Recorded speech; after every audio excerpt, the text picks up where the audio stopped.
Thanks for listening to Creative Control. While I have you here, please consider supporting Youth Empowerment and Support Services, otherwise known as YES. Based in Edmonton, Alberta, YES provides immediate and low-barrier overnight and day shelter, temporary supportive housing, and individualized wraparound supports for young people aged 15 to 24. They work collaboratively within a network of care focused on the prevention of youth homelessness by providing youth with the necessary supports to stabilize their housing, improve their well-being, build life skills, connect with community, and avoid re-entry into homelessness. Learn more about how to donate or otherwise support YES by visiting yess.org.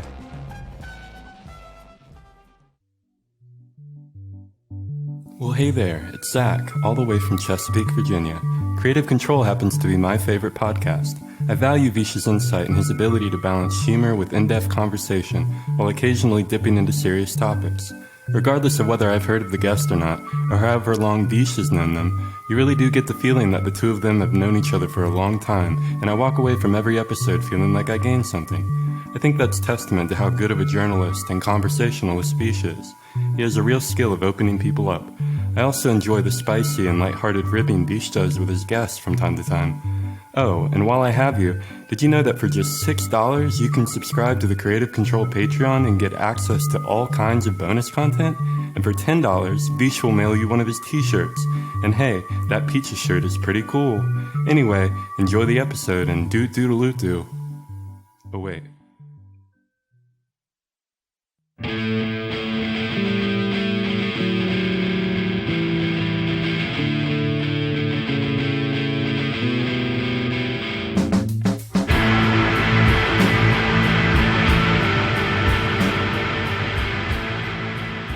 Kelly Deal and Josephine Wiggs are each gifted and influential musicians currently based in the United States of America. Over the past 3 decades, they've played together in a band called The Breeders, which has featured different members at times, but has always been led by Kelly's sister, the great songwriter and musician Kim Deal. In the early 1990s, and again since 2012, The Breeders primarily consisted of Kim and Kelly Deal on guitars and vocals, Wiggs on bass and vocals, and Jim McPherson on drums. It was this core configuration of multi-instrumentalists who collaborated on 1993's Last Splash, the landmark second album by The Breeders, which includes the timeless pop single Cannonball, and made them one of the most beloved and successful underground rock bands of all time. On September 22nd, 2023, 4AD released Last Splash, 30th Anniversary Original Analog Edition, and with The Breeders on the road, headlining their own shows and scheduled to open for the likes of Foo Fighters and later Olivia Rodrigo, it was a good time to connect with Kelly and Josephine to talk about things like hanging out in Dayton, Ohio, local rabbits and Proto-Martyr, photo curation, and whether or not social media chronicling is something they wish they could have done in the 1990s. How Josephine is exotic and first came to know and work with Kim and Kelly Deal. Kim's working methods, how songs for Last Splash first began to take shape, and the nature of the band's collaboration on them. Perspectives on the album blasting off in the midst of an explosion of interest in indie rock, how Kelly came to play a sewing machine on a Breeders song, treats on this anniversary edition of Last Splash, including Jay Mascis singing lead on a classic single, things that are also in Canada, tour dates, writing together again, other future plans, and much more. A part of the Entertainment One network with the support of listeners just like you who follow and subscribe to this donor-driven podcast and spread the word about it, and make flexible monthly donations at patreon.com/creativecontrol. That is the primary source of revenue for all the work that goes into this podcast, so if you have the means and the time, please visit our Patreon and support Creative Control today. Thank you so much. With additional support from Blackbird Music, a wonderful record store with bricks and mortar locations in Edmonton and Calgary, Alberta, and very friendly people who will help you if you go into those shops, but you can also order stuff on your own online at their website. Just visit blackbird.ca for more information. If you want, you can order the new Breeders 30th Anniversary Original Analog Edition on LP. And if they've got it, they can access it. They'll send it right to your house. It's just that simple. Support local record stores like Blackbird. Again, more information at blackbird.ca. Plus, in-kind support from independent businesses like Pizza Trocadero, The Bookshelf, and Planet Bean Coffee in Guelph, Ontario, and Granddad's Donuts in Hamilton, Ontario. This is episode 806 of Creative Control, featuring two of my musical heroes, Kelly Deal and Josephine Wiggs from The Breeders, with your host, me, Vish Khanna.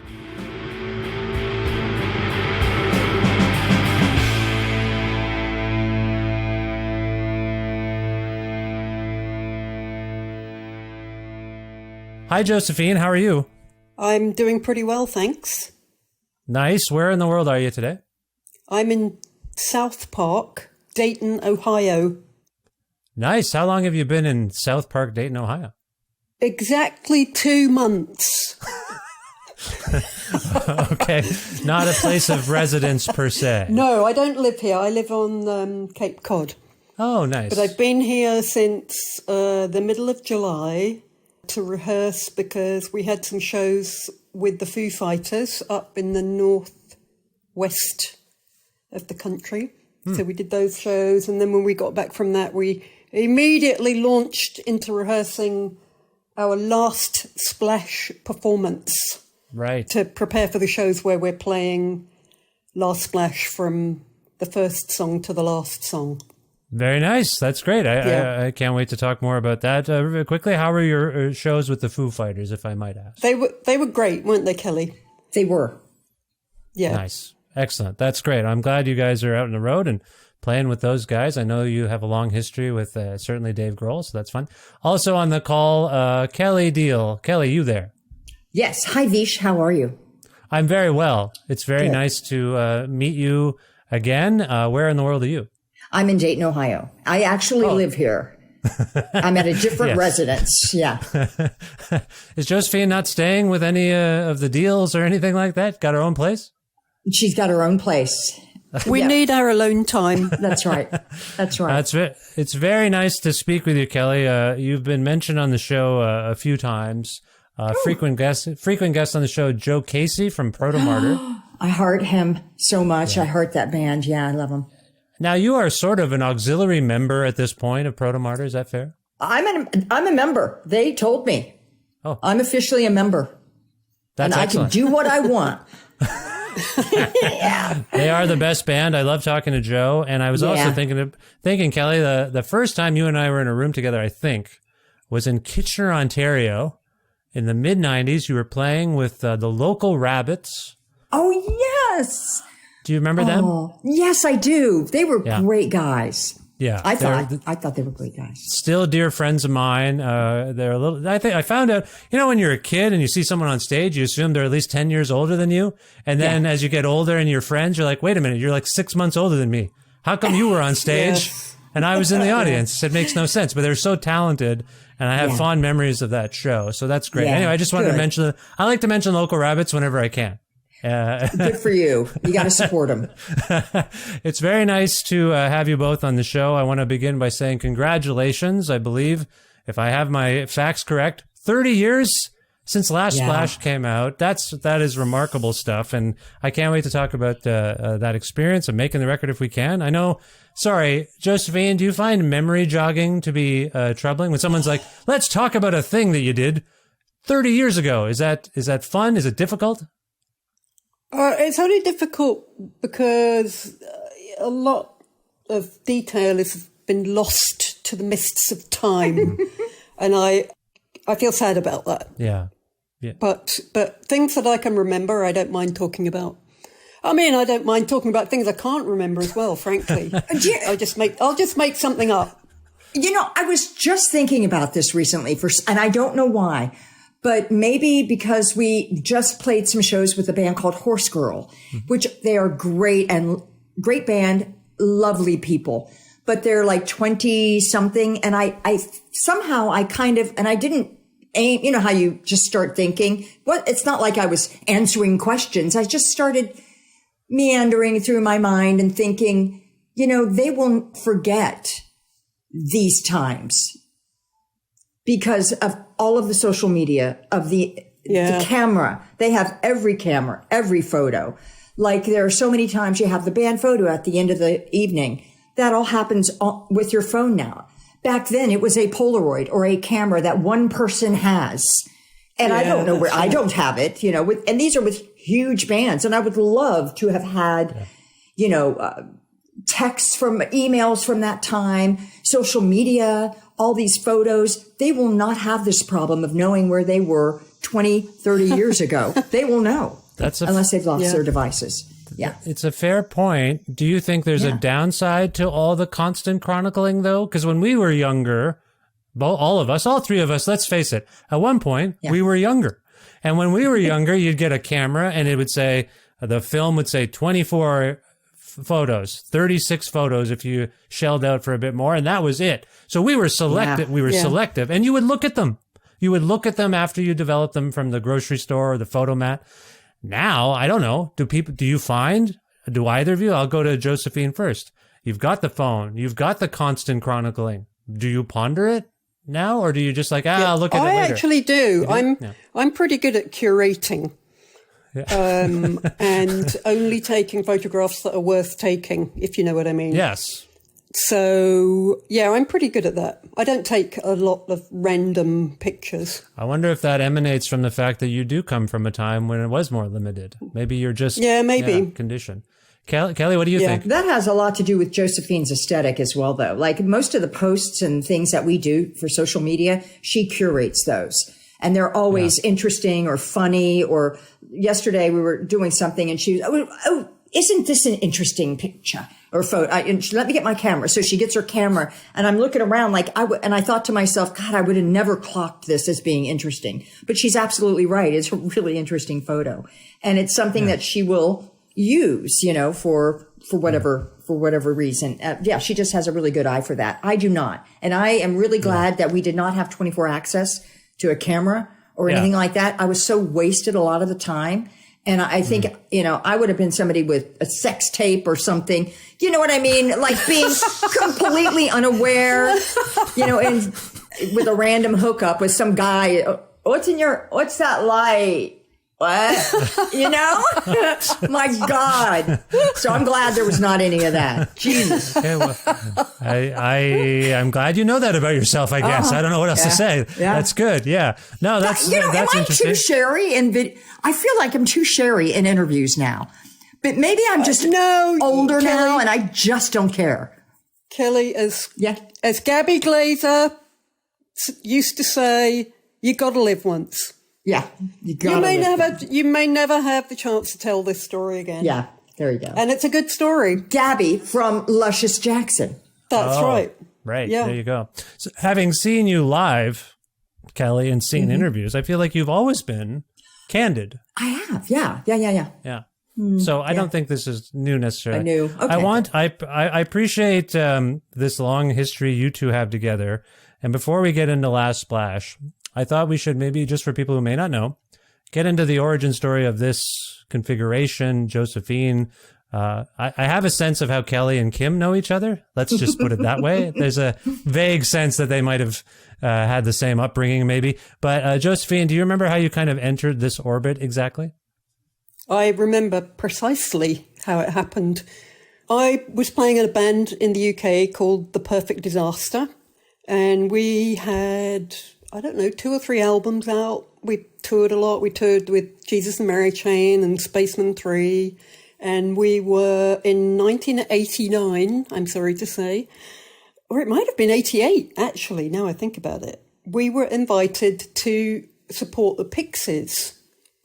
And so that's how I met Kim, backstage in London, because we were doing shows with the Pixies.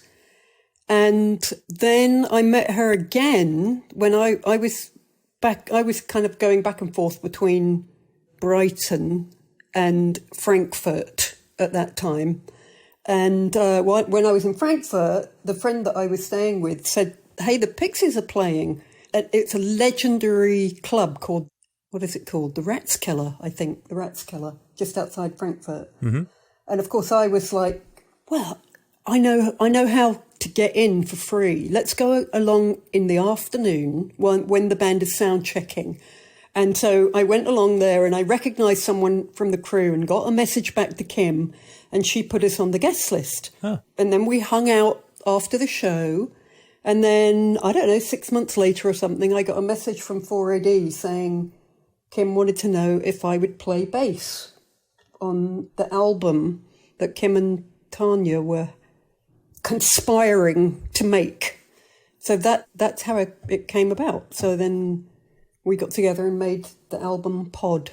Right. So that, for those who don't know, that's Tanya Donnelly, who went on to play in, she was in Throwing Muses, and she went on to play in Belly, right? So that's who that was. So that was the original configuration. What did you make of the, sorry, and just to be clear, Kim Deal, not living in England, not living in Europe, needs a bass player, calls over the pond, can't find one in the United States. Is that what happened? No. I don't think it was like that. It wasn't that she couldn't find one. It's that she had seen me. Yeah. She said she thought that I was exotic. Exotic. She thought I was exotic. And so she sent a message to 4AD to track me down on the telephone. Rotary phone. Yeah. Dialing my numbers on a rotary telephone. Right. And that's how it happened. So I know, your memories come and go, as you say, things get foggy. If you look back on your time, at that time, that era for you, were you exotic? Do you feel like you were an exotic person? Yes. What made you? I agree. What made you exotic, would you say? Well, from a quite early age, wore dark eye makeup and red lipstick. Right. And also at that period of time, I was making all my own clothes. So I had like 6 pairs of velvet pants in all different colours and shirts made out of curtain material. And I had like a brocade waistcoat that I used to wear. And, I think I was more exotic then than I am now, frankly. You seem exotic to me, if I might say. From Canada? Really? Like this? Well, just a little bit. No, I've always This is on a non-exotic day as well. I'm off duty as far as exoticism is concerned right now. I have to interject here too at this point that there obviously, I love that Josephine is talking about her look, but obviously Kim has seen her play bass. Yes, of course. So there must have been something and Kim was playing bass at the time and was a guitarist.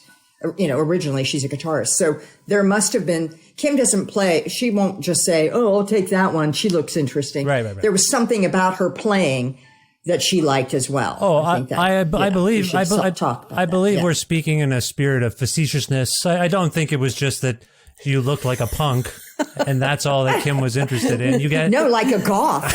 A goth. More goth than punk. And is it reductive to suggest, Josephine, this is an era that's like sort of post Vivienne Westwood, post whatever, I don't know, I'm sorry, I'm not from there, but post that whole area of London, is that a fair way of what might have influenced you to look the way you look? Yeah, for sure.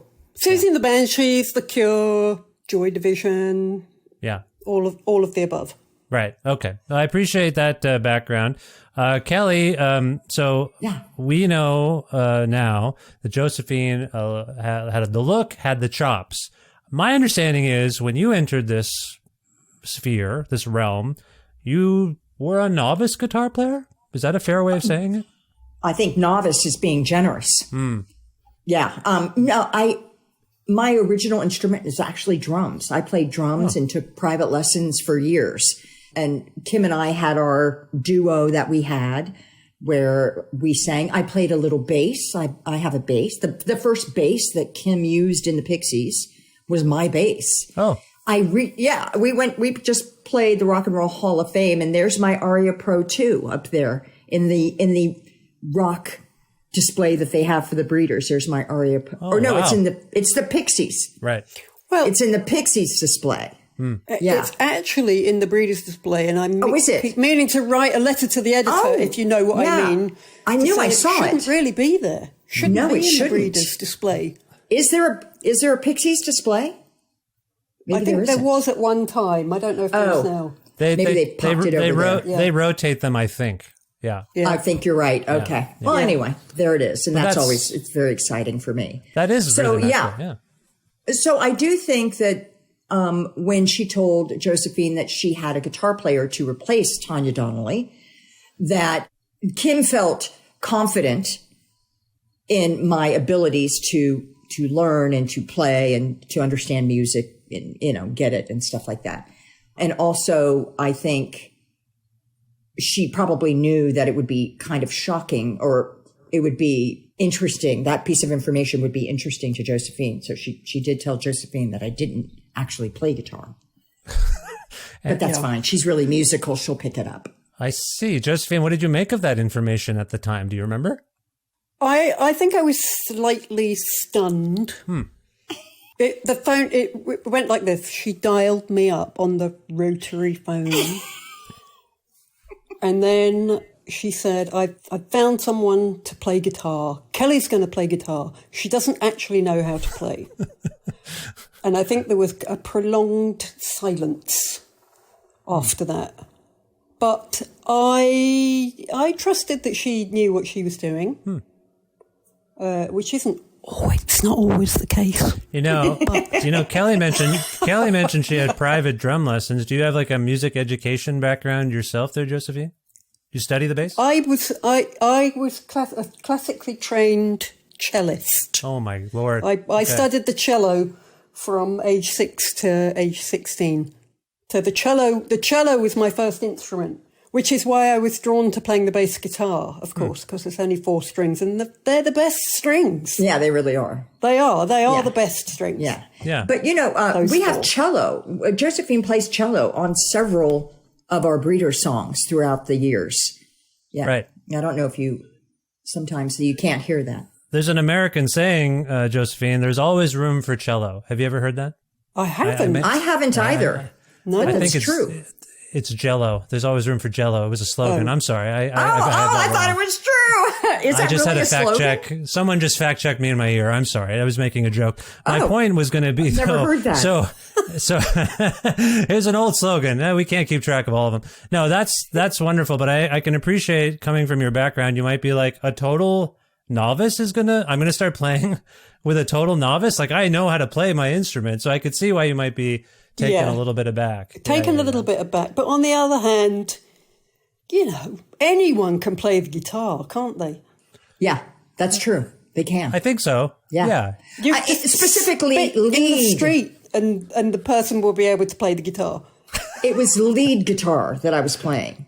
I know. Not everybody can play lead rhythm guitar. You can't just start playing. No, that's true. But lead That is guitar, true. absolutely anybody can play it. And I encourage people that can't play guitar to pick it up and join a band and play lead, because that's the best lead guitar you're going to hear.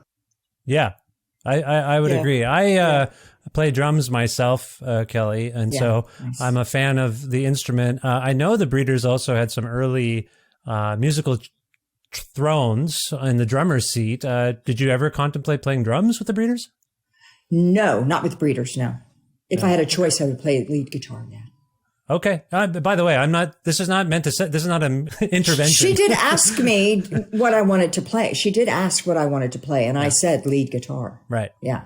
And so maybe I would have had a choice. I don't know. Maybe. We don't know. Kim's not here. We'll find out later. Maybe you can ask her. But my point is, you joined Kelly after Pod or during? When did you actually join the band? After Pod, before Safari. Right. All right. So we've got it. And you met Josephine. We've talked about Kim's impressions of Josephine. What did you make of Josephine when you met her, Kelly? I thought also she was very exotic. She was English. She did English things. She made tea.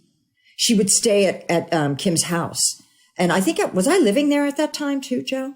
Yeah, you were. Yeah. I think it was just you and I, because she was doing a lot. She was still in the Pixies when we first met. Huh. And she was doing a lot of traveling with the Pixies. So, and then she would make beans on toast. All very English things, very exotic, odd things. But sounds delicious. You know what you're having for tea today, right? Yeah, right. But I thought she was very nice, and she was quieter than people that I knew, but not like mad quiet, just quieter, just a quieter person. Yeah. Well, no, I appreciate this. You've gotten along for many, many years. Kinship here. That's great. So let's get into Last Splash, this monumental record, in terms of where it began. I believe Kim would have gotten things going, or I guess where I'm coming from is how collaborative was this process in making this record from the jump. I know there's some studio experimentation, and I can't wait to talk about the sewing machine, which is a story either I forgot about or I never knew. So I can't wait to ask Kelly about that.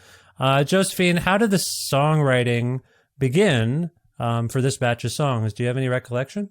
I think we got together in the summer of 92, wasn't it, Kelly? I think so. I flew from the UK to Dayton, and we basically started rehearsing every day. We had a kind of daily rehearsal schedule, and we were working on, it was mainly riffs that Kim had, kind of knocking around, and she would play them to us, and we would knock them around as a team, should we say? For hours and hours and hours. Hours and hours and hours. Yeah. And, I mean, it wasn't, there'd be moments where you'd be like, I'm not sure about that chord.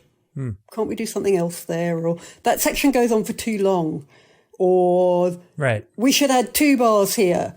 There was a lot of that kind of thing going on, and refining and building and refining, I would say, which I think does contribute to the aesthetic of the songs on the record. And also the fact that they are very finely tuned works. Yes. And like anything that didn't need to be there was cut out, and anything that did need to be there was sought out and put in. And I think that's partly why they have stood the test of time, because we worked really hard on them in order to make something that was worthwhile, really. Absolutely. Yeah, no, that makes sense. Kelly, in terms of your impression of what Kim came in with versus what the record ended up being, can you characterize the distinctions the way I know Josephine just did to some extent, but was there, I guess where I'm coming from was there anything that Kim brought in where it was like, that's good, we're good, we'll add to that? Or was a lot of it like the kind of modification, I suppose, and refinement that Josephine's describing? Can you recall that? Well, for my experience in living and working with Kim forever, literally, that, Kim is an awesome vocalist. I mean, her voice is so unique. Her guitar playing is amazing. But what she actually is a songwriter. Yeah. So she writes songs and has written songs forever. And so just because she's in the Pixies or not in the Pixies or after Pod and before Safari and after Safari and before Last Splash, she's writing. Yeah. She's always writing. And maybe it is riffs. Maybe it's like, I've got this one part that's really cool and I want to do something with it. So those things come to us. And it's really interesting to me because when we uncover these demos that we did and these B-sides, recently I looked at a B-side called Grunge. As we were thinking about B-sides to do for this Last Splash thing, should we do Freed Pig? Should we do Shocker and Gloomtown? These other B-sides. One of them was that song Grunge. Have you heard that recently, Josephine? No, not recently. It's so interesting to see where that song came, where Cannonball came from. And we would, and it had nowhere it says Cannonball, I don't think. It doesn't say Cannonball anywhere in there. It says Grunge, but you can hear little bits of melody and you can start to hear the arrangement coming through. But we demoed that and then we worked some more on it. So yeah, that's how they come out, just from, good ideas, good riffs, and then just thrashing them out. Lots of rehearsals, lots of work in the basement, pulling a song out of ideas, getting a song together. Yeah. I'm so happy that you invoked your sister's knack for hooks. As we were listening to Last Splash this morning with my family and my wife and I, she was like, we were listening to Cannonball. Sorry, it's a tradition here. I make breakfast and then Papa listens to the record that he's got to talk to someone about. Oh, neat. And it's actually, I actually am, not to go on a tangent, I'm curious about what it's going to mean for my kids, because we cycle through records so quickly because I have to prepare. Yeah. And my research is, I got to do the dishes. I might as well listen to the new the Breeders reissue or whatever. Yeah. And so they go, what's this? And they like what they like. And it's really fun. My kids are 12 and 8, so I still have them. That's awesome. I love it. They're not quite rebelling. Anyway, we were listening to the album today and Cannonball came on, and my wife, who grew up in the same era as me and loves your band, was just homing in on the lyrics. I know you, little libertine. I know you're a real cuckoo, and I'll be whatever you want. The bong in your reggae song, and she goes, "This doesn't make any sense." And I go, "Yeah, no, it doesn't really make a lot of coherent sense, but somehow it's amazing. It's perfect. It couldn't be better. It's fun with words." And I ask about the hooks thing there because I wonder, Kelly, can you give us some insight? Maybe it's about your upbringing. I don't know if your parents played a role in this. The music you two were you too, Kelly, you both have this knack for hooks, and it's unbelievable. It doesn't even matter what you're saying half the time. It's just the phrasing and the melodies are so perfect. I don't mean to gush, but I'm excited to have you on my show. I just want to say that real quick. My point, though, is, can you give us some insight as to where, maybe, if you think on it, growing up, what kind of music were you exposed to, and where do these hooks kind of maybe come from? I don't know. For me, I can't speak to, I can speak tangentially to Kim because we did grow up in the same household with the same kind of music, in the car and in the stores and on the radio. That's kind of what you listen to. But, I don't know. It's a really good question. You know what? It's hard to know. Has no one asked you that before? Well, no, not like that. Not in grand terms. More like song wise. Like, what's that song mean? But not in where does one learn how, I'm going to say it like this. You pretty much, for me at least, and I think for Kim too, just knowing, and Josephine will probably agree with this, anything that you can sing in front of somebody else and not feel embarrassed about, or also that when you sing it, you feel cool. Yeah. That is the standard. Is like, so, you always have like an inspiration of like a feeling or whatever, an event or a person or whatever. And that makes you maybe sit down to write or makes you think of a song. Yeah. But I think that at least from what I know about Kim's process, which I was actually quite surprised one time when I was, because I always just thought they all came to her. And then, as I discovered, soon thereafter, seeing just pages and pages of like riffs on one song. I remember the pages from Pod, these rhyming schemes of like what could go there. Instead of, I thought it was just inspirational that it came to her. Right. No, there's a whole thing of, these rhyming. So it's work. Her lyrics are cool because she works at them, Well, and what we were just interesting. Yeah, what we were getting to, I think, in a roundabout way, my wife and I this morning, is that there's this beautiful blend of abstraction and intent. That's nice. Yeah, I made it academic. I'm sorry, but it I love it. It does feel like the language is fun. Like it's clearly, and this was maybe something of the time as well, what was going on in the air back then, which is that you can have, there's no rules, right? You can just have fun with words. It'll be fine. But the way they're actually put together, in your case in particular, is what sticks with you. Like you find as a kid, I'm looking back at myself and the things I used to sing along to or sing to myself, if you actually wrote them down and looked at them, you'd like, that doesn't make Right. any real sense, right? And that's a part just of even like the, you know, you're a real cuckoo. That whole thing came from Frank Sinatra. You know, Right. you know, that cuckoo. yeah. You know, but I mean, here he's a master, you know, of a song and whatever. And he's, what is that? Cuckoo. What? That's interesting. Yeah. It's scatting and style, and that's part of it too, right? It's not just the substance, it's the style of it. And I think that's what we're maybe landing on. Josephine, do you have a perspective on Kim's proficiency, I suppose, or, you know, just how magical she can be with riffs and turning seemingly nothing into something? You know, Kelly was alluding to grunge and it just having nothing, and then she put that together. Do you have any perspective on Kim's process and working with her? I guess the thing that I admire about her is that she does work really hard.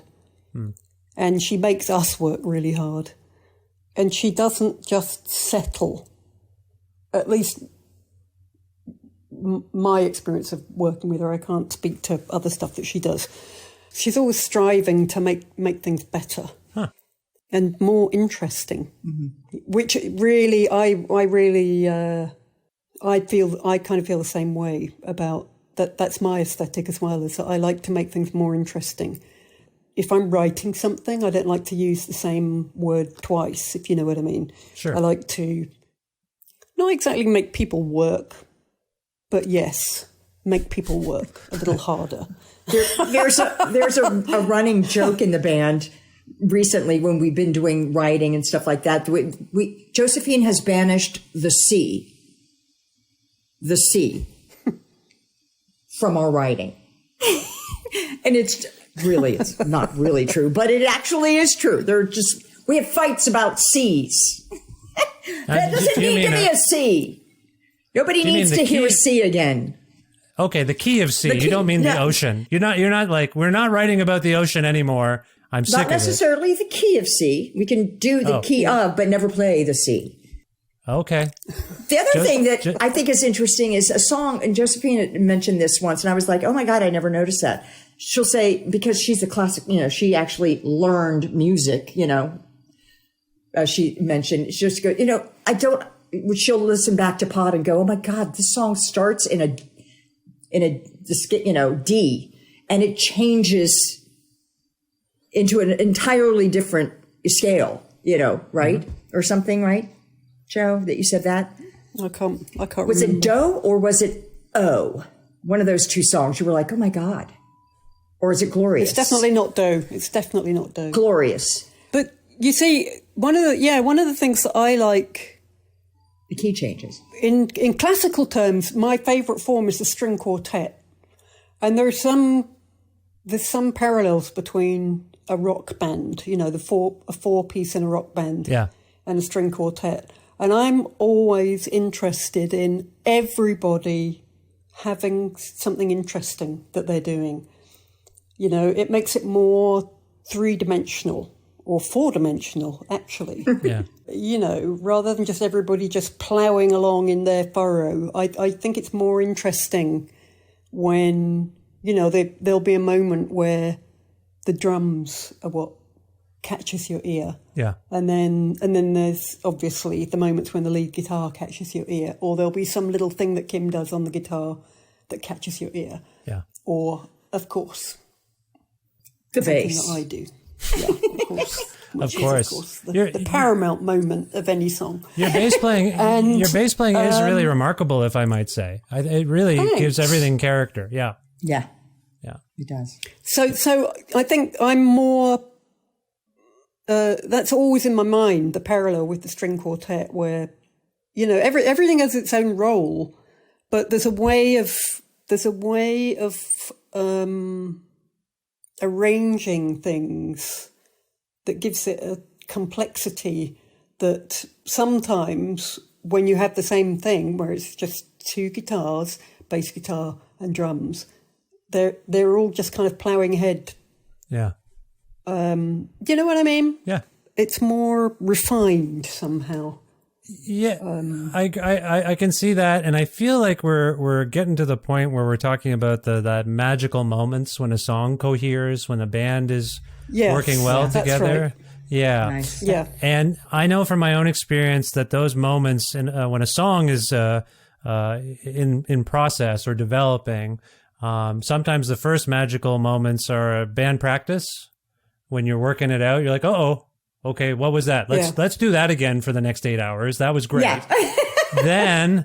then sometimes when you're on stage, the song again surprises you. Oh shit, I didn't. Well, you see, that's very true. And in actual fact, a friend of mine, Kate Schellenbach, said a few months ago, she texted me saying that she was playing in a cover band and that the other members of the band wanted to play Cannonball. Yeah. They wanted to cover Cannonball. And they started rehearsing it and they were like, oh my God, this song is so hard to play. Yeah. And a lot of the songs are, even though they seem effortless and simple, they're actually to get them right and to achieve those moments where it kind of gels. Yeah.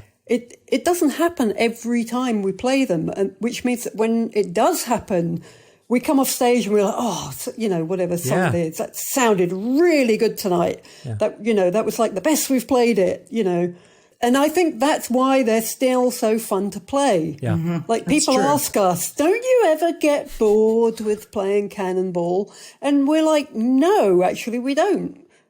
And it's because of that. It's because it's so finely balanced, the whole thing of whether we do it well or whether it's just okay. Or that it could go off the rails altogether. Or it could be a disaster. That is the exciting part of that particular. I can't think of too many pop songs that are as dynamic as that song. And just a brief aside, for my sister's 30th birthday, my sister Anita loves the Breeders, loves the Amps, loves Kim Deal, loves you guys. For her 30th birthday, my band put together some songs that she would like by the Beastie Boys and whoever else, but we learned Cannonball. So I was playing Jim's parts on the drums, and man, not easy somehow. It seems easy, but it's not. That's right. Yeah. That's right. Yeah. So I just want to attest that. Where I was going though, there is so we've talked about the practice space, we've talked about the stage. This is a monumental record. And we all agree now. Everyone on this call agrees. Monumental album, Last Splash, unbelievable. I'm just kidding. No, everyone views it as this landmark thing. Where I was coming from is in the recording process or at any point in the process of getting these songs down. Do you recall feeling like you were onto something magical? Do you remember any moments you're like, uh-oh, I think this is going to be something. Like, Kelly, let's go to you, whether it was the studio or wherever else. Well, you have to remember in the studio, yes, we did, a song like, I don't know. I mean, we also were doing songs like Mad Lucas and Raw that has a Moog solo. Yeah. And Mad Lucas, which is a dirge in like 6/8. And like, so conceptually, my idea of the record was of the whole record, not just the pop, the fun bits and stuff like that. So on the whole, I knew I liked it. But remember before we went into the studio, right? There was a very interesting period of time that what I liked was on the college chart, and that's it. And like maybe 120 minutes, stuff that I liked was very not mainstream. It was off the charts. For those who may not remember, that was an MTV show. It was an MTV show, happened on Sunday nights, and it was like an hour, I think, and it showed videos of like I think it was 2 hours. I think that the name of the show suggests that it might have been 2 hours. But I'm Canadian. We didn't have MTV. We had Much Music, so I don't know. I might be wrong. So, maybe it was 90 minutes. Maybe 120 minutes was 90 minutes long. I can't remember. So if you two are done, So I'm sorry. so the music that I liked and listened to, that was not being played on mainstream radio. It was Guns N' Roses. It was like Janet Jackson or whatever. That was mainstream radio. So did I think we had stumbled onto something? Yeah, for my aesthetic. But did I think it was going to be, that not only this record, but a whole host of other music was going to come into the mainstream? No, I had no concept of that. Right. But what's just interesting, because this is post Pixies, it's certainly post Nirvana's explosion. Something was changing, right? No, it wasn't after. Yes. It wasn't. Was it after Nirvana's explosion? I think it was kind of concurrent with it. Yeah, that But just happened. hardly anyone knew of the Pixies. No, That's God, true. no. Yeah. The Pixies were not a big thing. R.E.M.? We have a joke. I mean, maybe they were No. in Europe. They were big. I think they were bigger in Europe than they were here. Kim and I have a joke about that. We have a joke about that, and she says, when Pixies were doing their reunion tour, she said, if everybody that had come up to her and said, oh yeah, I saw you and blah, blah, if all those people had actually seen them, they would have been a huge band. They weren't. Yeah. They weren't a huge band. Yeah. And so it's a, anyway, go ahead. Sorry. Well, Anna. I was just going to say the only other potential band that sort of emerged and maybe was in the mainstream was of this ilk, I suppose, was probably REM. Is that a fair? Yeah, I would say they had crossed from college radio to being mainstream. Yeah, this is after Green. Yeah, this is after Green and Out of Time with Losing My Religion and Shiny Happy People. Well, and that's what did it. Losing My Religion. Yeah. That was a huge hit. Yeah, that's true. Yeah. Anyway, sorry, we don't have to muddle on this. I guess I'm just. Yeah, it's interesting. You're saying it felt magical to you from your aesthetic. Yeah. But it didn't feel like we're going to change. No, the music. It really didn't. culture It really. If you Yeah. think about the first record, Pod, it was on this little UK label, the kind of boutique-y label. I don't know how many copies it sold. It sold a few thousand copies. It got critical acclaim, but it didn't sell. We never toured it. Mm-hmm. We played 2 shows in London immediately after recording it, and that was it. So as far as we were concerned, we're on this tiny British label who are giving us the money to go into a studio in San Francisco to make a record. Yeah.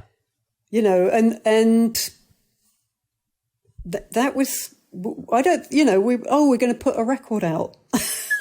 It's not like there was a, giant marketing campaign or there were no expectations for this record. There were no expectations for it. There's at least 3 amazing singles from this record, if you ask me. All of them are amazing, but of course, Cannonball takes off. So we're establishing that in hindsight, this has been a monumental record, and it is now. There's no doubt about it. However, it comes out. Let's just go to this period. It's released. Cannonball takes off, among other singles. What's that like? Do you feel a shift? Josephine, you were just describing the reaction to Pod. I assume it was a marked difference when Last Splash came out and all of a sudden there was probably more press demands, these kinds of things. Did you notice a difference? Let's think about this. Yes, we did tons more press for Last Splash. Yeah. Did it feel overwhelming? Were you like, what the hell is happening? It didn't feel overwhelming because it didn't happen. It didn't happen like one day it wasn't happening and the next day it was happening. It kind of ramped up in a way that it wasn't overnight. Yeah. Okay. So, Kelly, Yeah. what would you say? Well, the big thing with Cannonball, I think, that made such a difference was the video.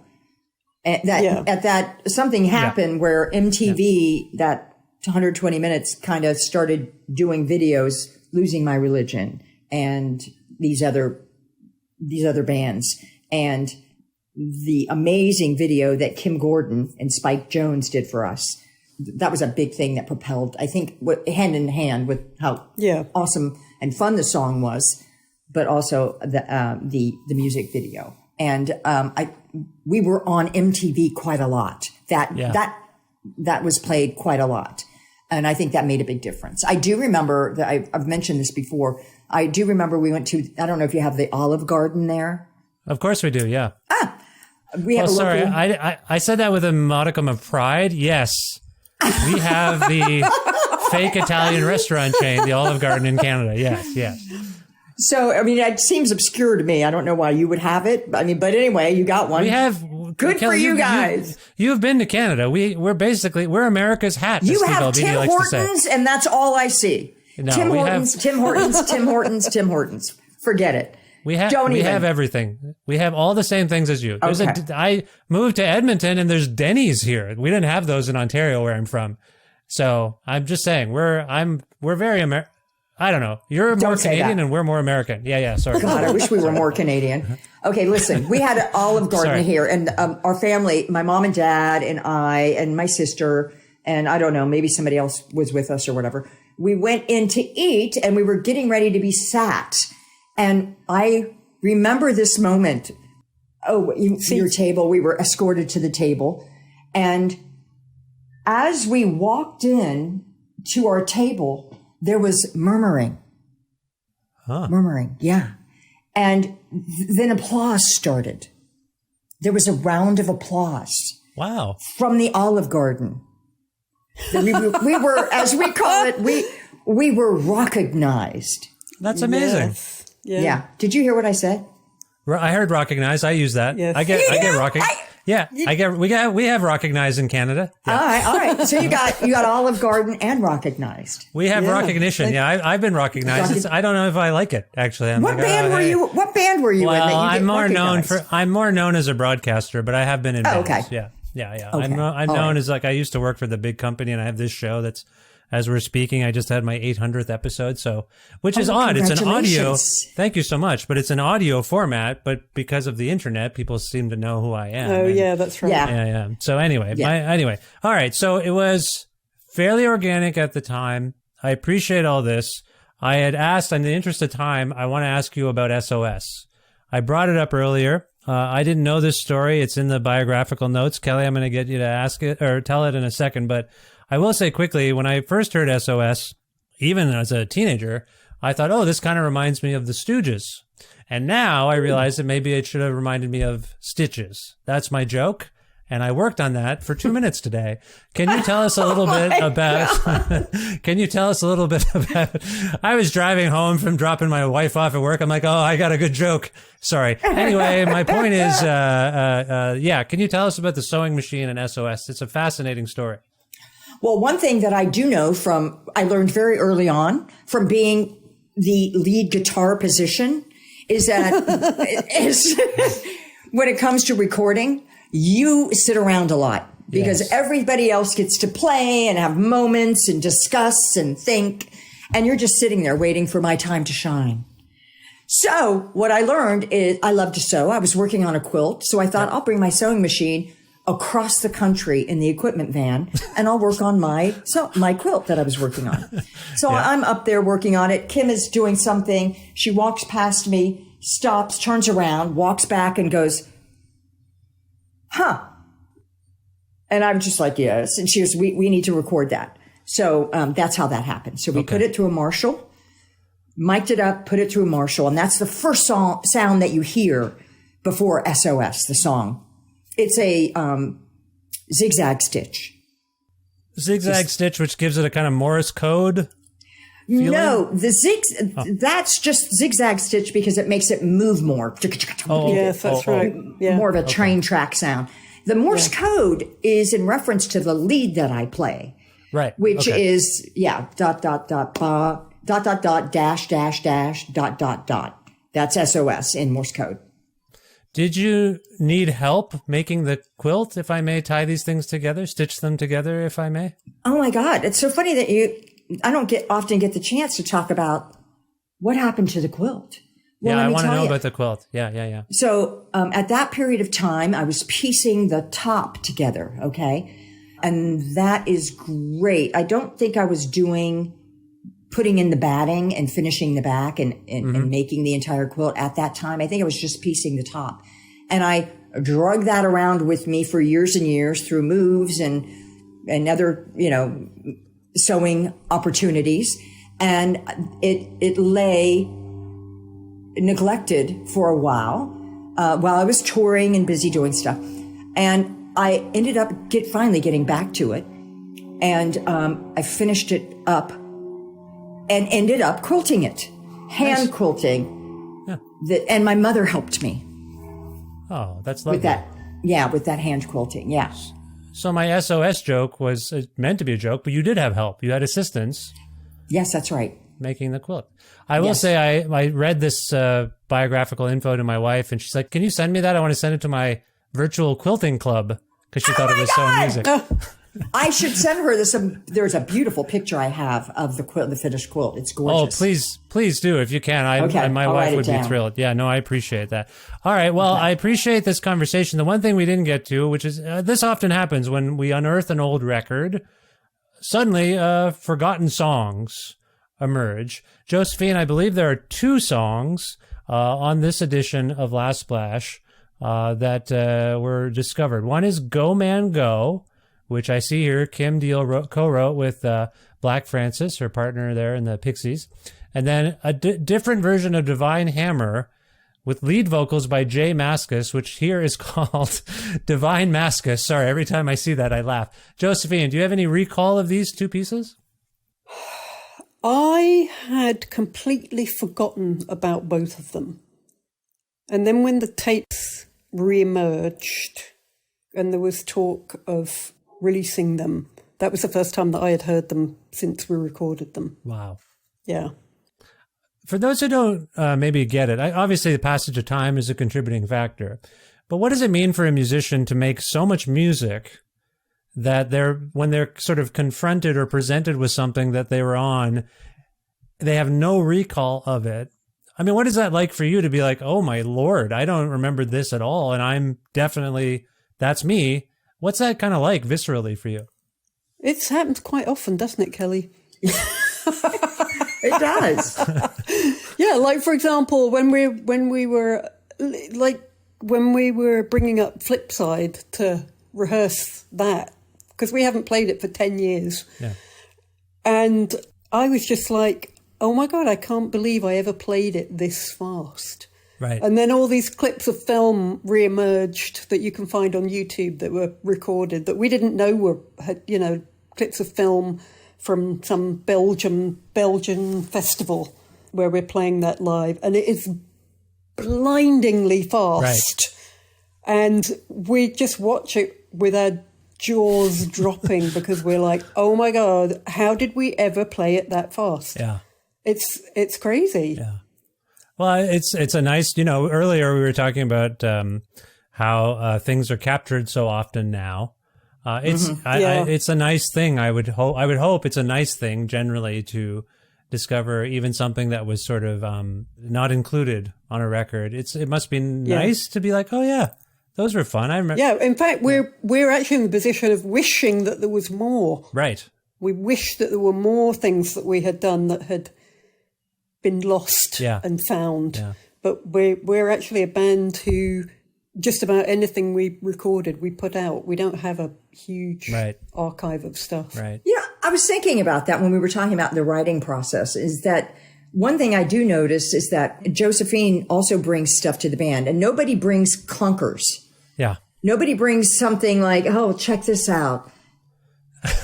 I got this 3-chord moment. It's always something that has merit to it. Yeah. And that's harder. They don't come around that often. Yeah. So I think that's part of the reason why we don't have lots of bits and pieces laying around. Right. Is because we only work on stuff that there's potential for drama and exploration and and stuff. Yeah. Kelly, do you have any, I appreciate that insight on this. And if you have anything further to say about the 2 songs, please feel free. But in particular, can you give us any insight about Jay Mascis's inclusion?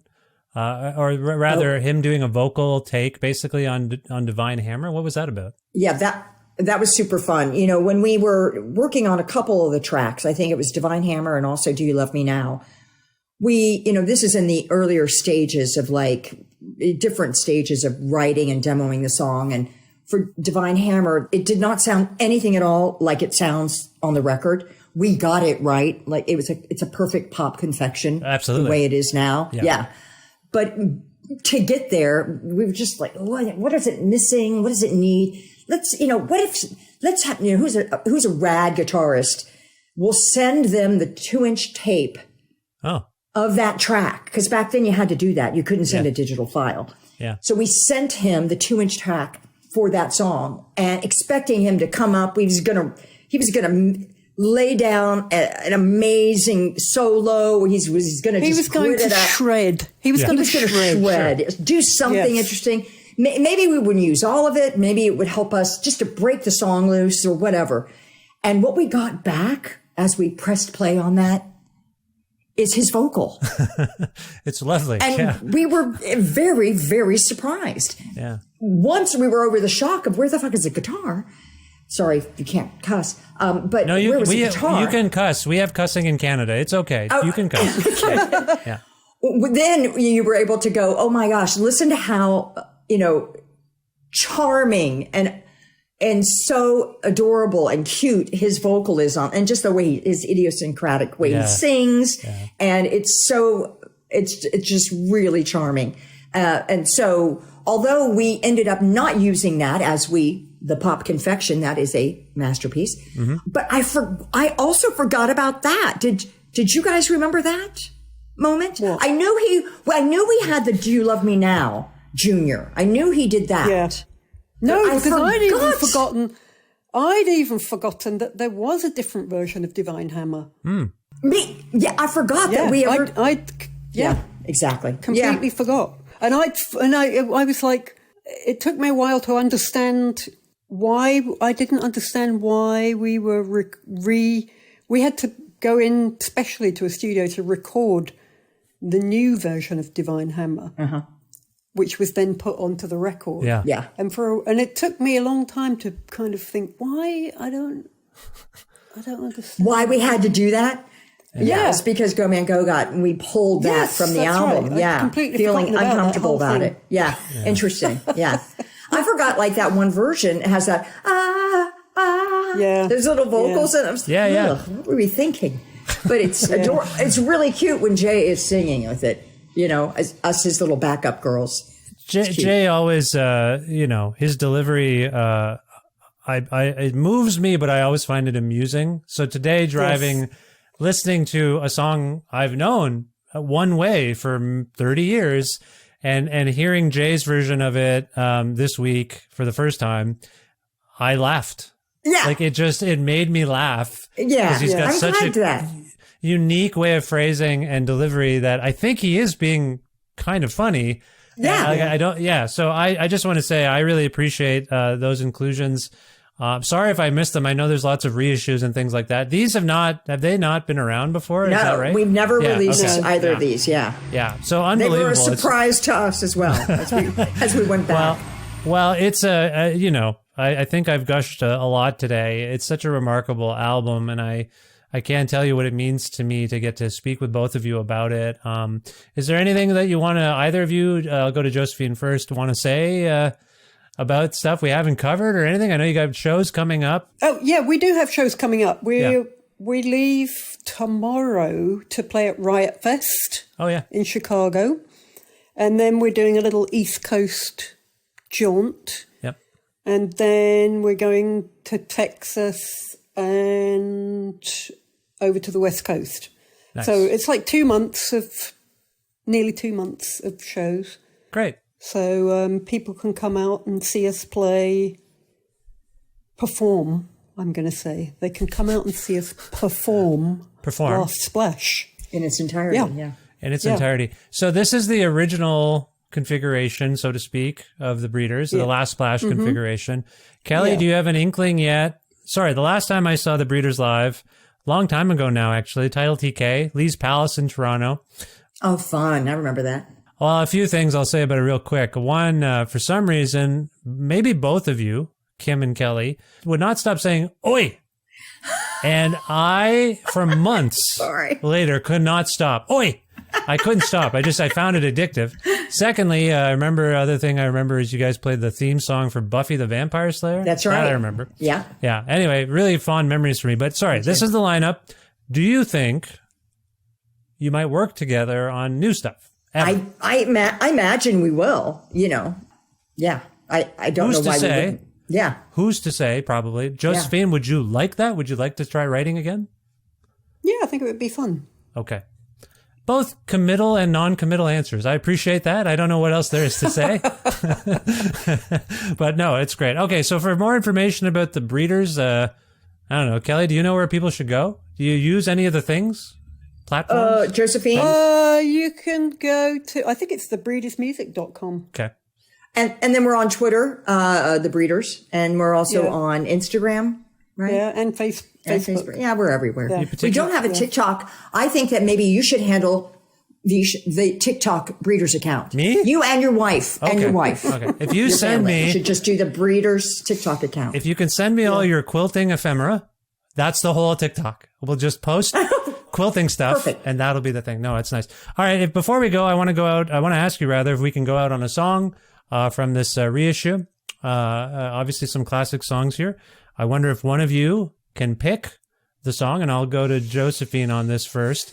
And Kelly, you have veto power. If you don't like the choice, you can say, no way. I want something else. Okay. And then we'll have I like that. potentially mini debate. And then beyond that, if you can also, Josephine, tell us why that song came to mind. Can you pick a song and tell us why we should play it right now? I'm going to pick Invisible Man. Originally, I was going to pick Hag, but I know that everyone only has a 3-second attention span now. So Invisible Man kicks in a more compelling way for people who don't know how to wait for things. And I'm not going to pick Cannonball or Saints or Divine Hammer because they get played all the time. Sure. So that's my choice. I'm a bit sad to hear that people only have a 3-second attention span because we've been talking for an hour. So that's bad. That's bad for my business, but thank you for that choice. Kelly, Invisible Man, what do you make of that choice? I think it's a terrific one, and it's a super fun one to play live. It sounds perfect live. Okay. It's amazing. Let's hear it now from the anniversary edition of Last Splash, one of the greatest albums ever made by anyone ever. The band is the Breeders. This is Invisible Man. Josephine, Kelly, this was I can't really properly convey what an honor and thrill it was to get to speak with you. I hope you enjoyed yourselves and that we speak again sometime, and I wish you the best of luck in the future. I did. I enjoyed myself thoroughly. Thank you for having us, Vish.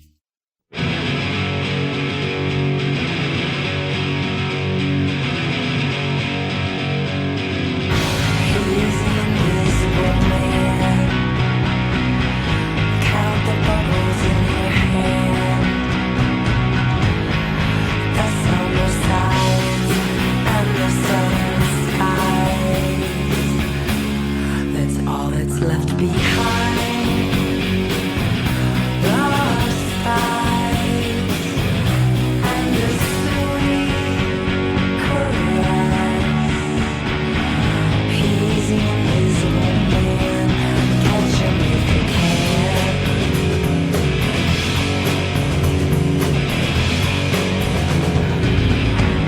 You know we're inside.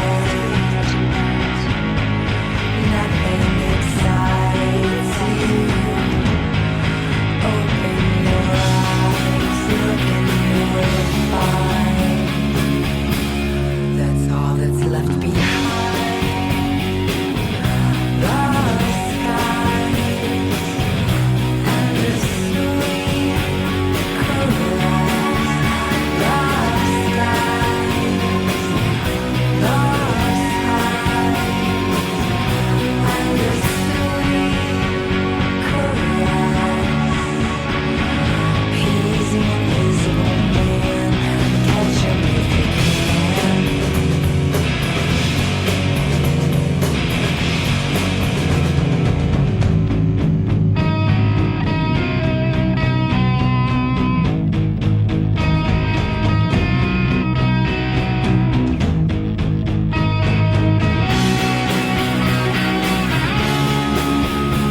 That was really fun. Did I have too much fun? Did it seem like I was having too much fun? I had too much fun. Thank you so much to Josephine and Kelly from The Breeders for making time for me to talk about their band and this Last Splash Anniversary Edition.